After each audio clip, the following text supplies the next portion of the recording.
Bai, ezin izan dugu gaur irabazi, baina, bueno, konforme. Partidua nola jundan, eta talde hon bat geneukan aurrean bebai, eta, bueno, ezin izan dugu irabazi, jarraitzen dugu galdu barik, eta beste puntu bat gehiago, ez? Ez gaude pozik emaitzarekin, nahi gendulako irabazi, baina konforme taldeak egin duen lanarekin, ez?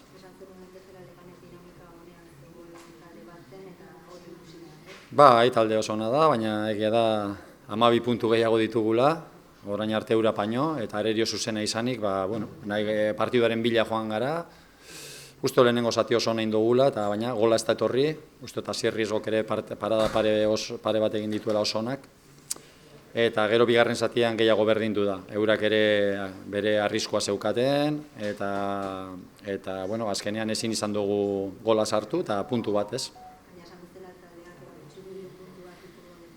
Azkenean porteria hutsean mantendu dugu, oso aukera gutxi egin digute, baina egia da lan handia egin dugula, ze eurak bigarren zatian batez ere gora joan dira, eta partiduaren bila joan dira bebai, eta estutu digute momentu batzutan, ez? Baina, uste dute esate dizuan bezala, beti ezin da irabazi, jarraitzen dugu etxean galdu gabe, eta gauza onak ateratzen ditut baita ere partidu honetik, ez?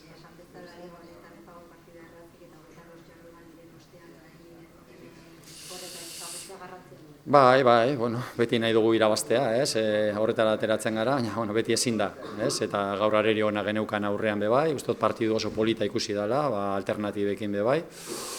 Eta, esaten dizuan bezala, puntu bat gehitzen dugu, 3 nahi genituen, eta ezin izan dugu irabazi.